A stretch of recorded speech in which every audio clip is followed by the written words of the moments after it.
Stock market में लोग investment करते हैं और ट्रेडिंग करते हैं। जो इन्वेस्टमेंट करते हैं वो कंपनी की मिल्कियत में करते हैं, यानी शेयर्स लेते हैं और लंबे अरसे तक रखते हैं और उस कंपनी के मुनाफे से फायदा उठाते हैं। लेकिन जो ट्रेडिंग होती है, चाहे स्कैल्पिंग हो, डे ट्रेडिंग हो, स्विंग ट्रेडिंग हो, लेवल्स के हिसाब से बाय करते हैं और उसके बाद एक टारगेट को पॉइंट आउट करके उसके साथ एक स्टॉप लॉस भी लगाते हैं।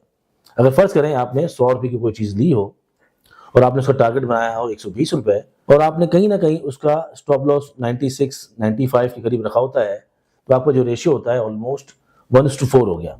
कुछ लोग 115 का टारगेट, 100 रुपए की बाइंग, 115 का टारगेट और 5 रुपए का स्टॉप लॉस 1:3, और कुछ लोग 1:2 पे भी जाते हैं। लेकिन स्टॉप लॉस के बगैर ट्रेडिंग किसी किस्म की भी किसी भी कारोबार में नहीं होती। स्टॉप लॉस इसलिए जरूरी होता है कि आपका नुकसान कम से कम हो और आप हमेशा अपने सरमाए से कारोबार कर सकें। ट्रेडिंग एप्लीकेशन पे स्टॉप लॉस लगाने के लिए आपने जो भी आपकी होल्डिंग है उसके ये बाय सेल के ऑप्शन पे क्लिक करना है, तो फिर आप बाय सेल की विंडो पे आ जाएंगे।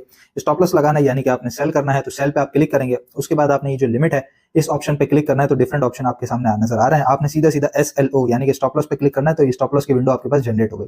अब आपने अपना वॉल्यूम डालना है 500 शेयर। FCPL का रेट चला है 74 रुपए 60 पैसे। मैं चाहता हूं कि ये जैसे ही नीचे 70 रुपए पे आए तो ये मेरा स्टॉप लॉस जो हिट हो जाए। अब उसके बाद यहाँ पर एक एक्स्ट्रा ऑप्शन आपको नजर आ रहा है लिमिट प्राइस का।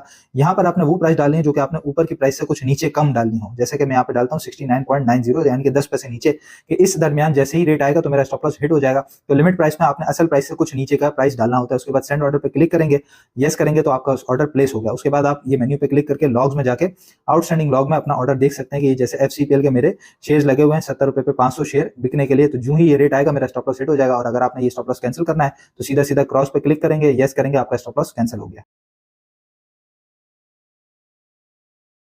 ट्रेडिंग रूल के मुताबिक ट्रेडर्स अपने लिए रिस्क और रिवॉर्ड का रेशो रखते हैं। अगर 100 रुपए में एंट्री करी है और 105 रुपए का टारगेट है और ट्रेडर को लगता है कि ये और बढ़ेगा या बुलिश है, तो टारगेट को बढ़ाकर 112 या 15 किया जा सकता है और जो स्टॉप लॉस है 97.50 का उसको 101 या 102 किया जा सकता है। इसका मतलब है स्टॉप लॉस को ट्रेल कर रहे हैं, यानी कि प्राइस ऊपर जा रहे हैं और स्टॉप लॉस भी उसके पीछे पीछे जा रहे हैं। अब स्टॉप लॉस तो आपकी मोबाइल ऐप से या कंप्यूटर सॉफ्टवेयर से लग जाता है, लेकिन ट्रेलिंग स्टॉप लॉस का फंक्शन पाकिस्तान स्टॉक एक्सचेंज में नहीं है। इसलिए आपको मैनुअली स्टॉप लॉस को चेंज करके उसको आगे बढ़ाना पड़ता है। एक बात याद रखनी है, अगर आप ट्रेलिंग स्टॉप लॉस लगा रहे हैं मैनुअली चेंज करके प्राइस के पीछे पीछे जा रहे हैं, तो जब प्राइस नीचे आ रही होंगी तो फिर स्टॉप लॉस चेंज नहीं होगा। पाकिस्तान स्टॉक एक्सचेंज से रिलेटेड किसी भी किस्म की मालूमात के लिए अभी व्हाट्सएप कीजिए।